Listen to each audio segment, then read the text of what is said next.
شهر رمضان الذي أنزل فيه القرآن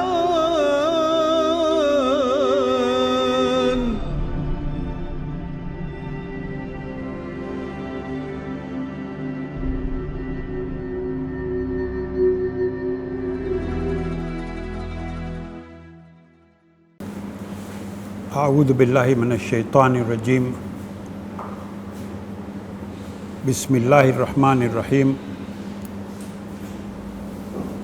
الحمد لله رب العالمين، والصلاة والسلام على سيد المرسلين أبي القاسم محمد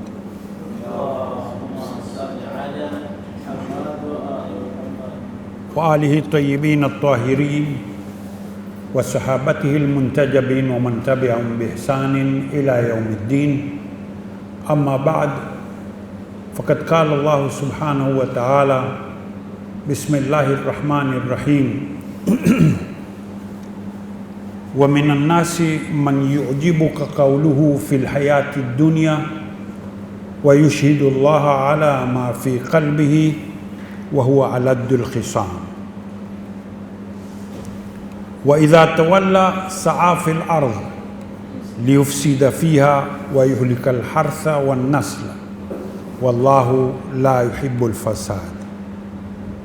وإذا قيل له اتق الله أخذته العزة بالإثم فحسبه جهنم ولبئس المهاد.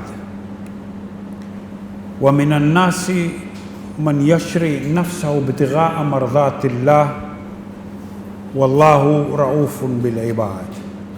يا أيها الذين آمنوا ادخلوا في السلم كافة ولا تتبعوا خطوات الشيطان إنه لكم عدو مبين. صدق الله العلي العظيم.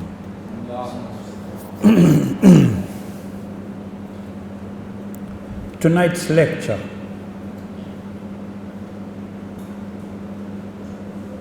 would be mainly providing evidence from books, from authors who are renowned, authors who have talked about this issue, though indirectly, same as the verses that I've just read from the Quran, Surah Al-Baqarah, 204th ayah to 208th ayah. But before I get into the books, let's look at the Quran. It's talking to us about two different characteristics of human beings. One is talking about a people who, when they speak, the speech pleases you. وَمِنَ النَّاسِ مَنْ يُعْجِبُكَ قَوْلُهُ فِي الْحَيَاةِ الدُّنْيَا وَيُشْهِدُ اللَّهَ عَلَى مَا فِي قَلْبِهِ وَهُوَ أَلَدُّ الْخِصَامِ.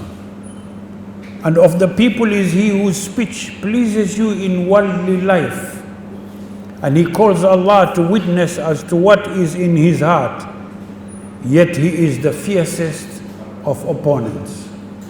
We have these kind of people all over the world.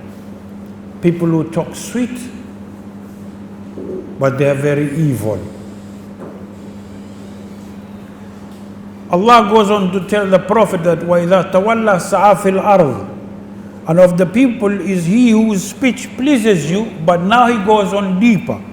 He says, and when he goes away, when he turns back, or when you turn the other way, لِيُفْسِدَ فِيهَا, he strives throughout the land to cause corruption. Therein, وَيُحْلِكَ الْحَرْثَ وَالنَّسْلَ, destroys crops and animals. وَاللَّهُ لَا يُحِبُّ الْفَسَادِ, and Allah does not like corruption.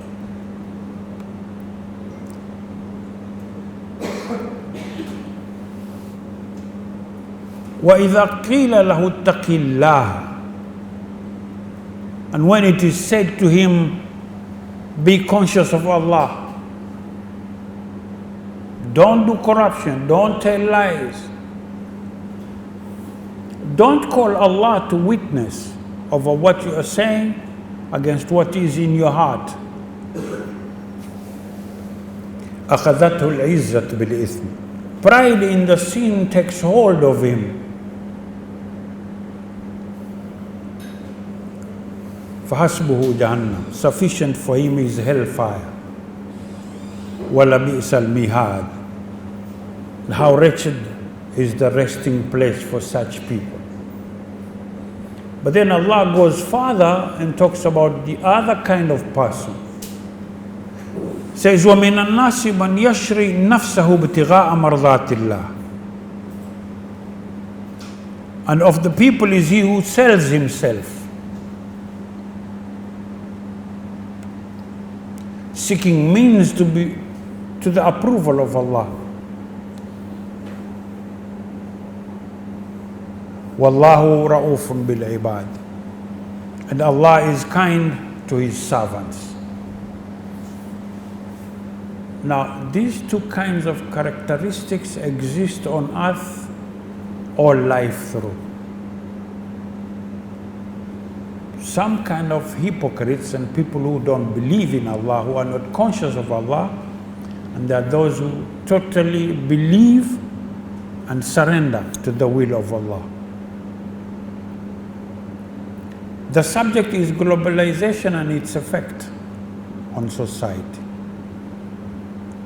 Now, here we are confronted by a people who tend to prove themselves as good-hearted, good intention, and so forth. But if we look at some of the traditions of, say, Imam Ali alayhi salam,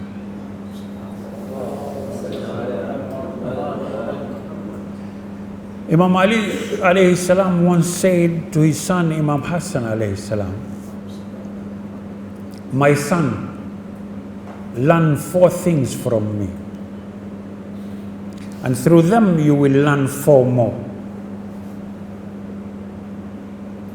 If you keep them in mind, your actions will not bring any harm to you. The greatest wealth is wisdom. The greatest poverty is stupidity. The worst unsociable is that of vanity and self-glorification. And the best nobility of descent exhibits itself in politeness and in refinement of manner. The next 4 things, my son, are: do not make friendship with a fool, because when he will try to do you good, he will do you harm. Very wise words. Do not make a miser your friend, because he will run away from you at the time of your dire need. Do not be friendly with a vicious and wicked person, because he will sell you and your friendship at the cheapest price. And do not make friend of a liar, because like a mirage, he will make you visualize very near the things which lie a great distance, and will make you see at the great distance the things which are near to you. Now look at the verses I read, and look at this tradition from Imam Ali alayhi salam, and now let's look at those who are coming with intent to sort of convince us about globalization without rethinking and balancing and weighing how much good is globalization to us and how much bad is globalization to us.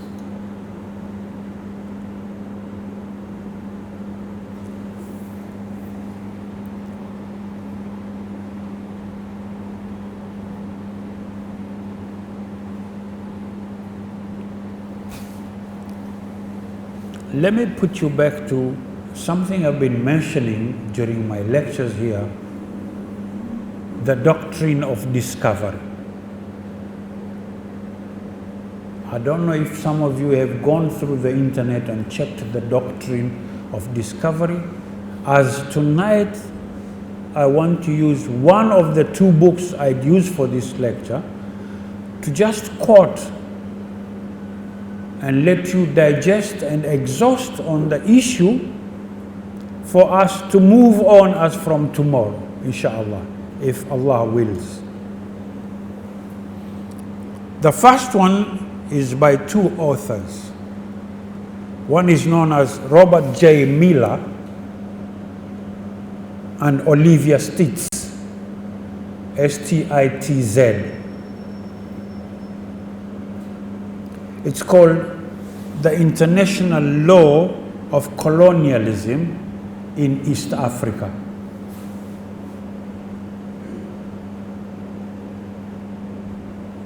Germany, England, and the Doctrine of Discovery.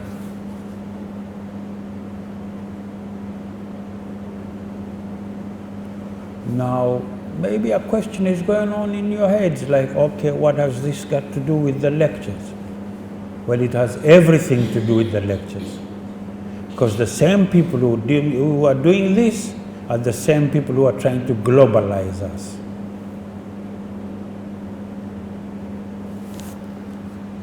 I quote,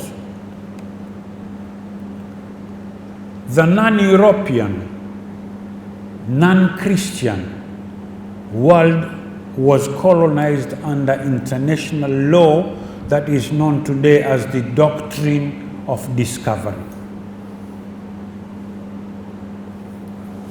This common law, international doctrine, was codified into European international law at the Berlin Conference of 1884 to 1885. And in the Berlin Act of 1885, specifically to partition and colonize Africa.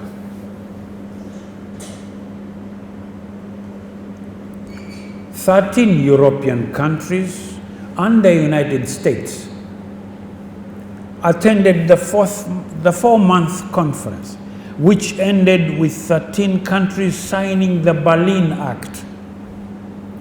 These European countries claimed superior rights over African nations and indigenous peoples.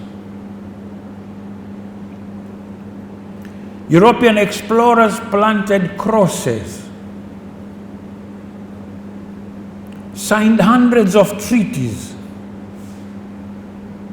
and raised flags in many parts of Africa to make legal claims of ownership and domination over the native nations and peoples. And their lands and assets. These claims were justified in the 15th and in the 19th centuries by racial, ethnocentric, and religious ideas about the alleged superiority of European Christian nations. This article examines the application of the doctrine and the Berlin Act by England and Germany in East Africa.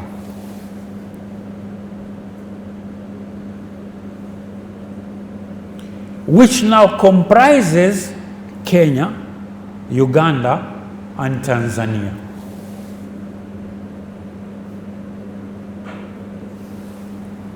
This comparative law analysis demonstrates convincingly that the Berlin Act and these colonizing countries applied what we define as the 10 elements of the Doctrine of Discovery.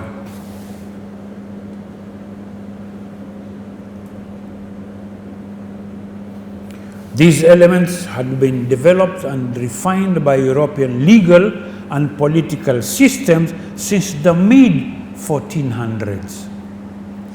Over 400 years later, the Berlin Conference of 1884-1885 expressly and implicitly adopted and codified all 10 elements to control the European partition and colonization of Africa.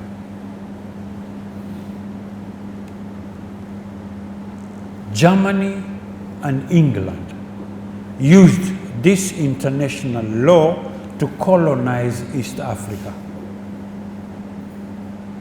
Needless to say, European domination, exploitation, and colonization seriously injured the human property, sovereign, and self-determination rights of indigenous nations and peoples.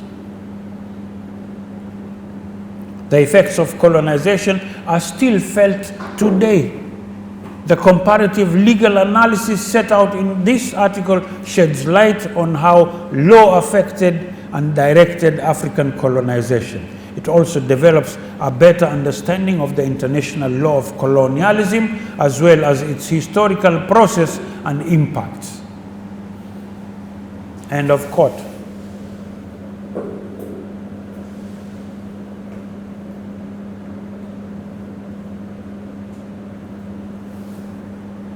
This thing, as the authors put it, goes way back to 1400s.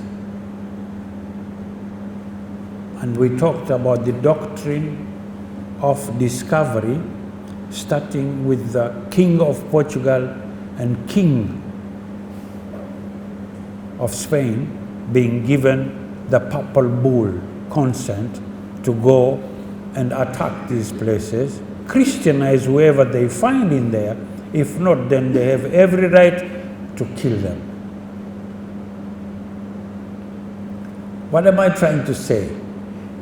If I may ask you this question, is it the same people who are trying to globalize the earth?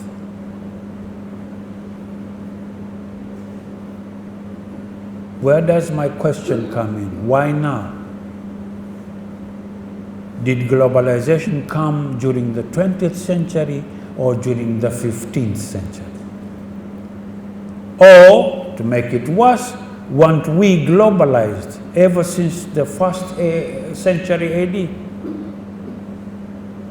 When we were doing business between the East African coast, Middle East, Persian Gulf, and the Far East, weren't we globalized? While the West was still living like barbarians. So what is globalization?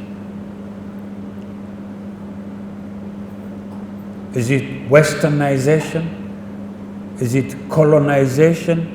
Is it internationalization? What is globalization?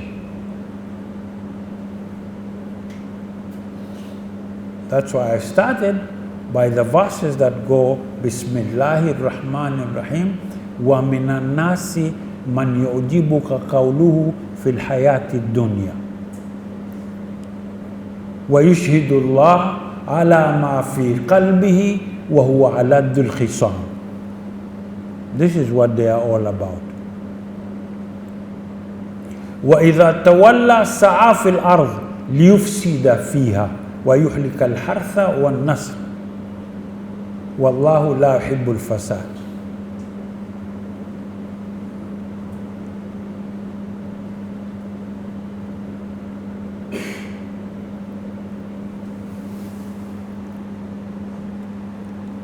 This is the international law of colonialism.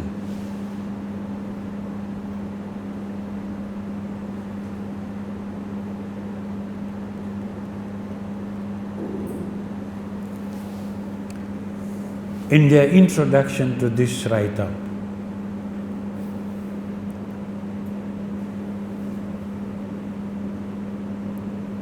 I quote again, international law seems to be a fairly straightforward idea.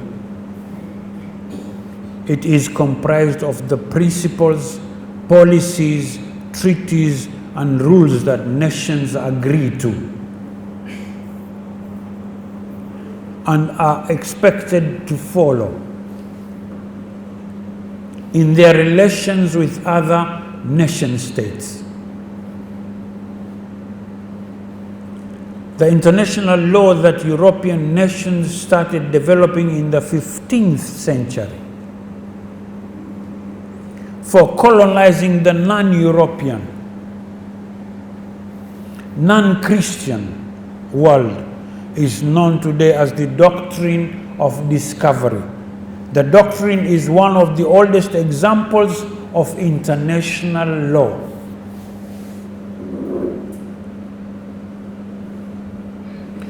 Beginning with the Crusades to the Holy Lands in 1096 to 1271. European countries and the church began developing a legal regime to justify conquest, domination, and colonization of non-European nations and peoples.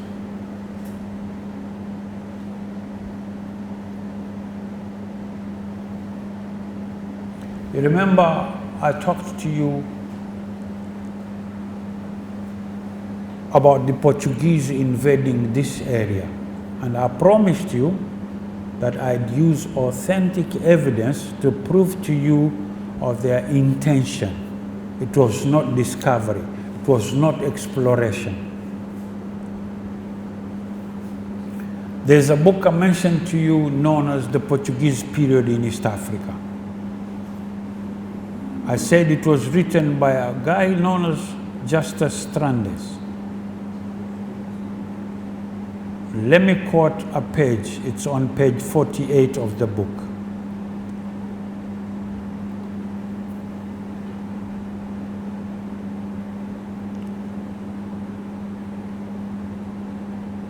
And I quote, in a letter to the Pope,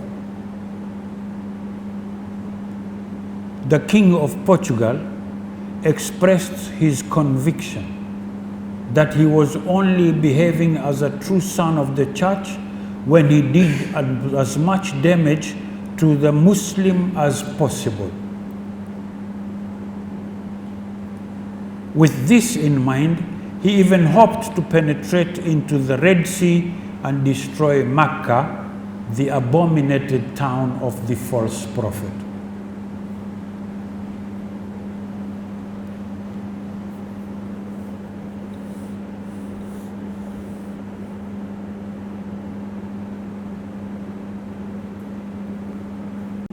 The book is published by Kenya Literature Bureau, a company that's in Kenya. It's called The Portuguese Period in East Africa. Now, this is just a general quotation. There's much worse about beheading and taking the head to Goa, India. They're not brought back the head till now. But the question comes if they can slaughter or behead a ruler who was ruling his people peacefully, a Muslim. Can you imagine what happened to those ruled by the ruler who's been beheaded? Why do I tell you this? Because I told you that this went on for 200 years consecutively. Along the whole East African coast, Kilwa, Mombasa, Pemba, Lamu, all these places, they brutalized in the name of the Christian church. And by then, they hadn't protested, so it was just one church, the Catholic Church.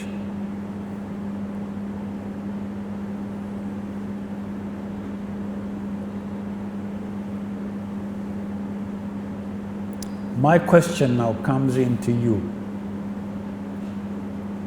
Why did the Europeans, British and the Germans, go to lengths to draw Arabs enslaving Africans, and not talking about what Vasco da Gama did 200 years before the Arabs came to these shores.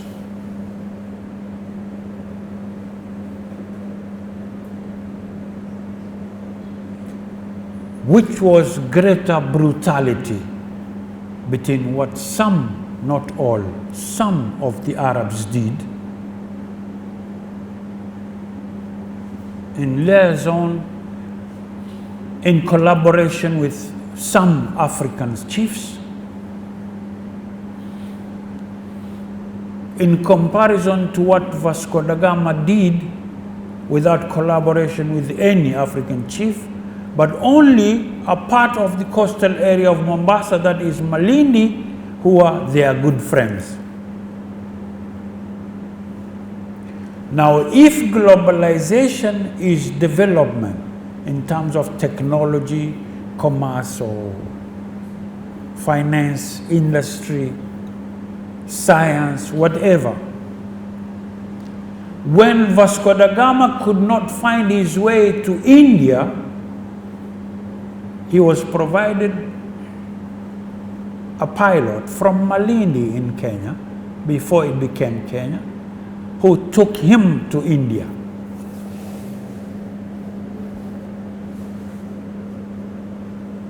Who was more advanced? AD 45, AD 60, we were doing business with the Middle East, Persian Gulf, and the Far East.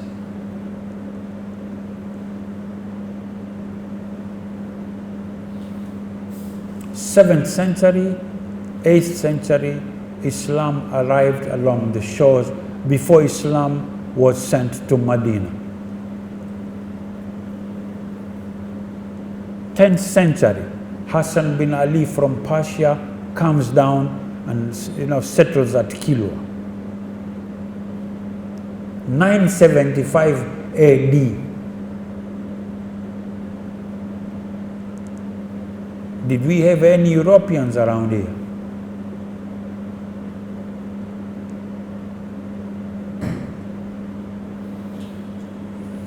Now, this is the background of the people we are about to deal with when it comes to things like globalization. But if we go to the other side, there is a very good book, and I mentioned this to you, about bloodlines. I said there are 13 bloodlines, right? The 13 satanic bloodlines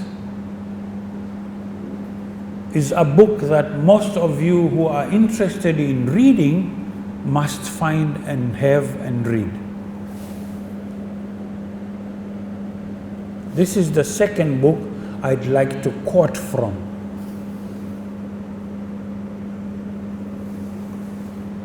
This book was written by someone known by the name of Springmeyer. 13 Satanic Bloodlines, Worldwide Misery.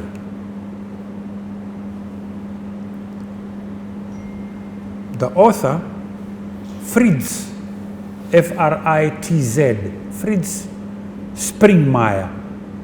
Springmeyer is S-P-R-I-N-G-M-E-I-E-R,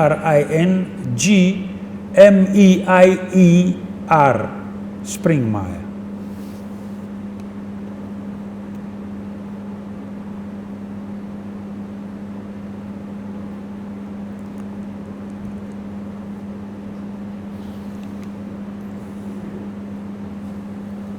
Under the subheading Behind the Scenes of the World Stage, he goes straight on with a quote. There are people that remain behind the scenes of the world stage. And that is why there are two types of history. First, the official, forged at Usam Delfini, and second, the secret one, in which the real causes of events are written down, a disgraceful history.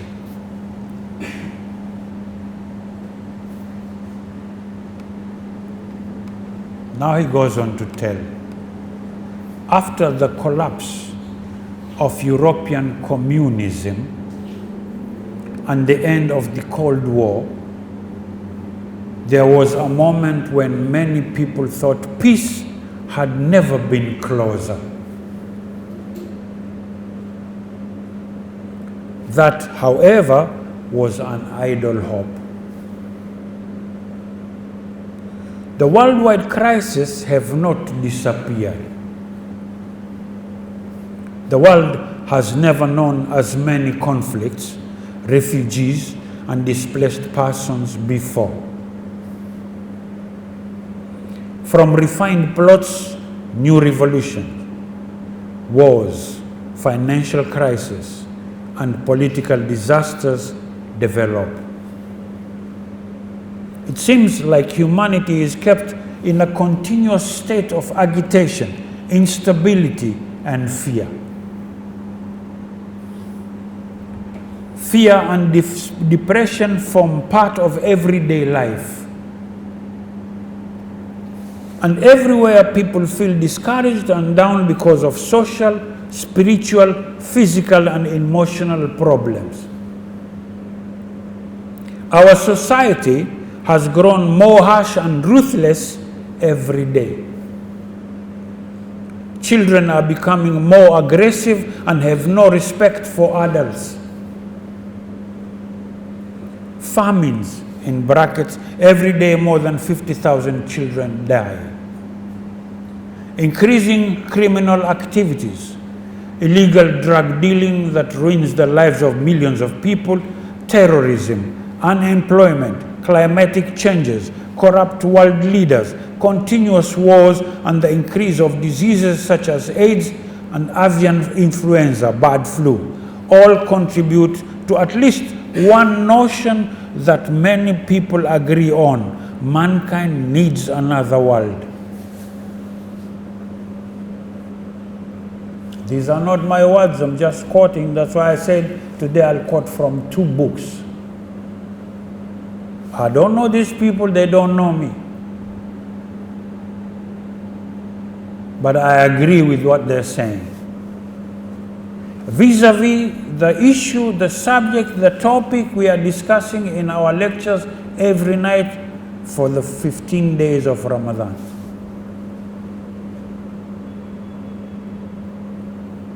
Using these quotations to build up the subject on globalization, the perspective is Islamic.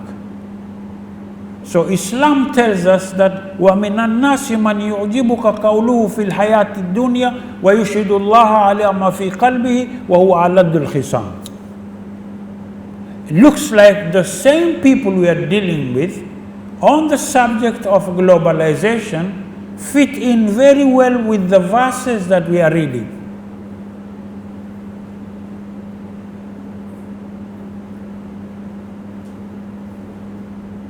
They are the kind of people whom, when you turn your back on them, or they turn their backs on you, they go on corrupting the earth. They not only kill trees and animals, they kill humans. They've gone a little bit higher, a wider stage now.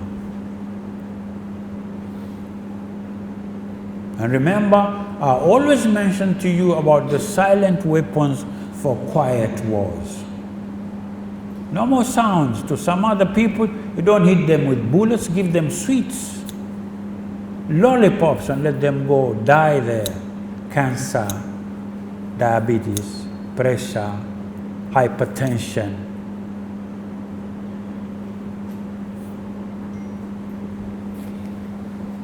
Where does this road lead us? How did we get into this chaos? What else awaits us? There is no consequence without a cause. What is the reason for our fears?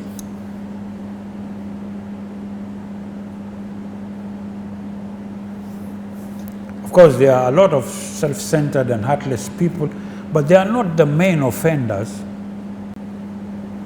The origins of the fear are deeper and clearly lie somewhere else.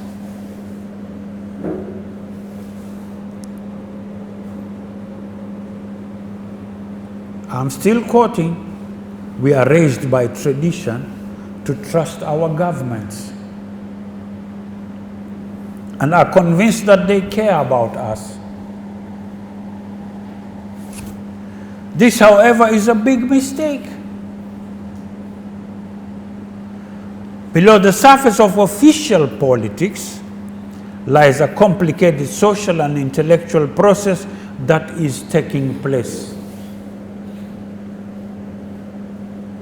May I remind you, sustainable development goals. Does it ring any bells? Environment, weather warfare. Whoever would like to, some of you maybe don't know how to get to what I'm telling you, please, when we finish this lecture, you can come close. I'll show you from my phone. This is weather warfare. This is the file. This is the paper. By 2025, by 2050, they are planning what they will do with the weather.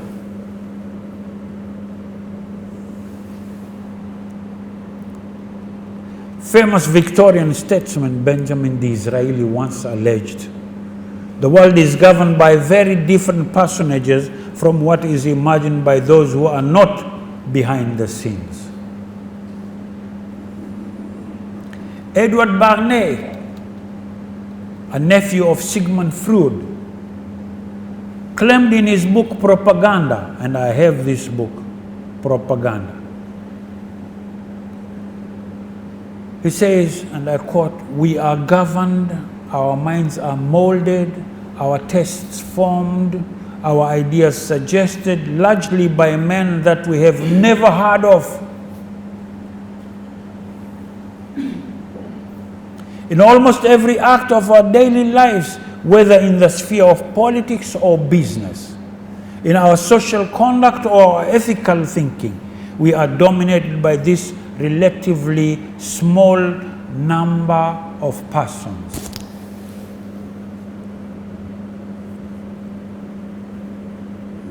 And I can go on and on quoting this book because it talks to our minds in the best language, best manner, best timing there can be.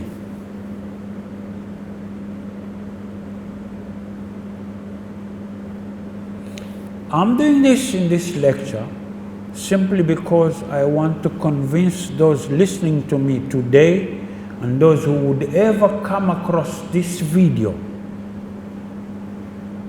to have in mind that we need to go back to where we were. We need to start looking at when did the rain start pouring on us. What's wrong with our society? Why aren't we institutionalizing our lives?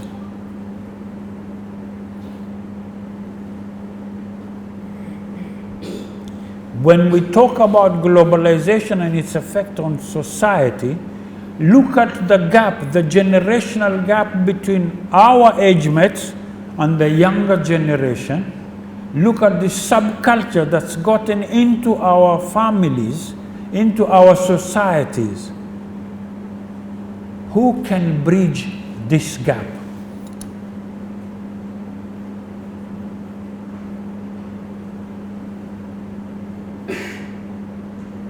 Who would take the responsibility to bridge the gap?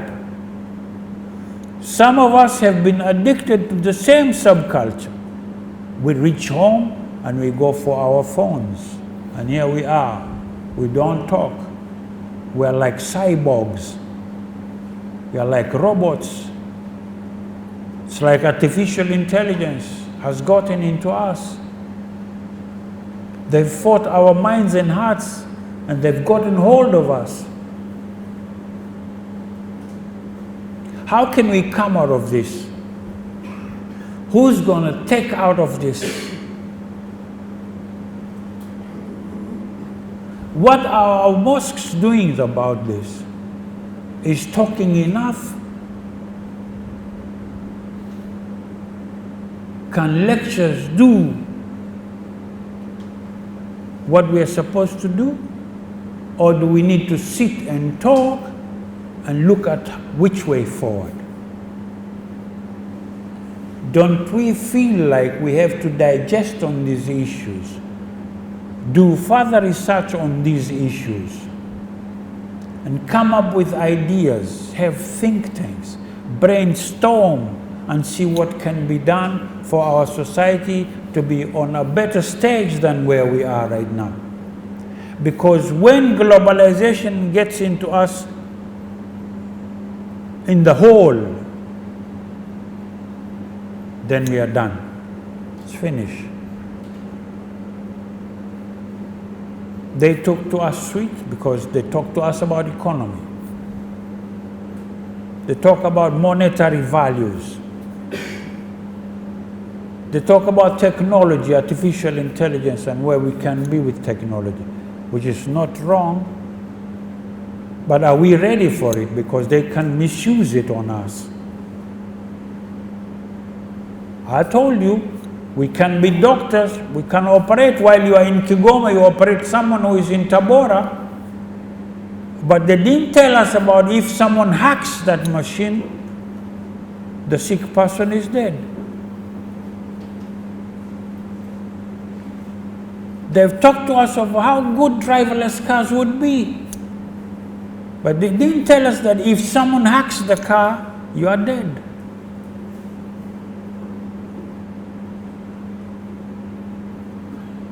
So, two sides of the same thing. The good side and the bad side. Who is going to talk to us about the good side and the bad side of globalization before we get into it? Because there's a saying that you got to know the system before you get into the system. Most of our brothers and sisters who've moved from this place to Europe now see what mistake they've done, because they didn't know the system before they got into the system. The system possesses the child. The child can go and say, no, my dad, sometimes he's too freaky. These are the words they use. And I can't stand it. Government moves in, says, excuse me, is this your daughter or son? Yeah, they want to be free. She's grown, 17, 18, now she's got to be free. And there's a circumference you can't reach near your daughter. You have to stay 5 kilometers away from where she lives. If you get into that circumference, we are done, we are after you. We'll come and pick you and put you inside. So when the daughter or the son says, no, I don't want to see my old man, you are done. Old enough, they'll tell the government, like, please go and pick him, keep him there.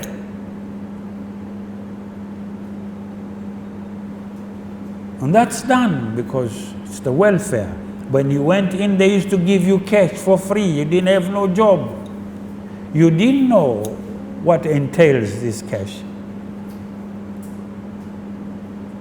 You belong to them. Now, when they picked you up and said, come in, they knew what they would do, not to you, but to your kids. They know these are fresh minds. Empty CDs will record nice things about our system, not their system.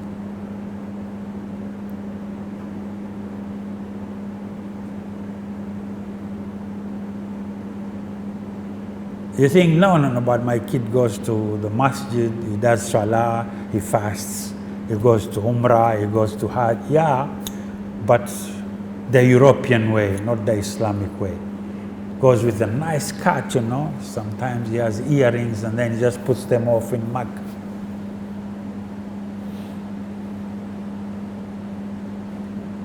Yeah? That's the way they do Hajj.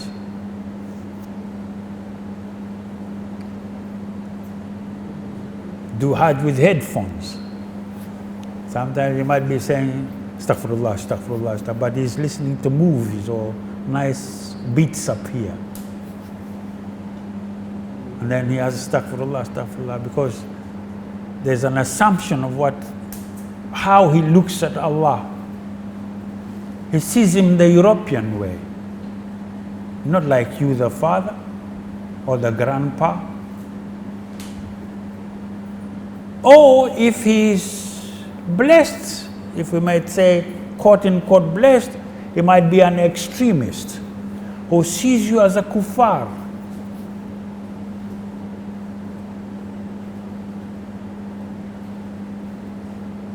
And you cannot do anything to him. Say the one of the two. You either abide by the rule or you put your hands up and let it be. وَمِنَ النَّاسِ مَنْ يُعْجِبُكَ قَوْلُهُ فِي الْحَيَاةِ الدُّنْيَا وَيُشْهِدُ اللَّهَ عَلَى مَا فِي قَلْبِهِ وَهُوَ أَلَدُّ الْخِصَامِ.